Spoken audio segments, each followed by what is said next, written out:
जय हिंद दोस्तों। आपका बॉयकॉट क्या कर सकता है उसका एक नया उदाहरण हमको देखने को मिला है और वो मिला है मालदीव्स के रूप में। आपको बड़ा आइडिया होगा कि जब प्राइम मिनिस्टर नरेंद्र मोदी लक्षद्वीप गए थे तो वहाँ के एक मिनिस्टर ने एक ट्वीट कर दिया, वो anti Modi anti India tweet था। उसके बाद एक कैंपेन चला जिस कैंपेन में इंडियन पीपल ने मालदीव्स को बॉयकॉट कर दिया। जो मालदीव्स में नई सरकार बनी थी वो इंडिया विरोधी थी, वो चाइना को फेवर में थी और वो जब सरकार का कैंपेन चल रहा था तो इंडिया आउट्स करके एक कैंपेन चला। उनका मानना था कि हम भारत को मालदीव से बाहर कर देंगे।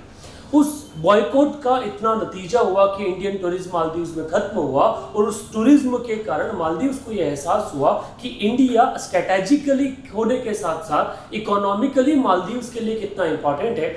और जब वो रिजल्ट आया तो मालदीव्स ने अपनी इस बातों पर माफ़ी भी मांगी और अब रिसेंटली जब भारत के जो फॉरेन मिनिस्टर है वो मालदीव्स गए तो वहां पर उन्होंने एक डिप्लोमेटिक शिफ्ट किया और 28 आइलैंड्स जो है वो डेवलपमेंट के लिए चाइना की बजाय किसको दे दिए, इंडिया को दे दिए। अगर आपको याद हो तो इससे पहले वाले वीडियो में भी हम मालदीव्स के बारे में चर्चा किए थे और भारत सरकार भी मालदीव्स को हर बार मदद करती है। और जब ये मालदीव्स का एक एंटी इंडिया स्टेट था, इसका नुकसान मालदीव्स को ये भी हुआ था कि हर साल भारत जो अलग अलग जो अलॉटमेंट है वो किसको, मालदीव्स को करता है। पिछले साल ये 770 करोड़ का एक जो एड है मालदीव्स को भारत की तरफ से दिया गया था, जिसको अब की बार घटाकर 400 करोड़ कर दिया गया। एक डिक्रीज हमने इसके अंदर किया था। ये सारा रिजल्ट ऐसा निकला कि मालदीव्स को भारत के फेवर में निर्णय लेने का एक मौका मिला और भारत को अब 28 आइलैंड जो है मालदीव्स में मिले। ये आइलैंड पे भारत डेवलपमेंट करेगा जिससे आने वाले टाइम पीरियड पे भारत को भी एक स्ट्रेटेजिक एडवांसमेंट,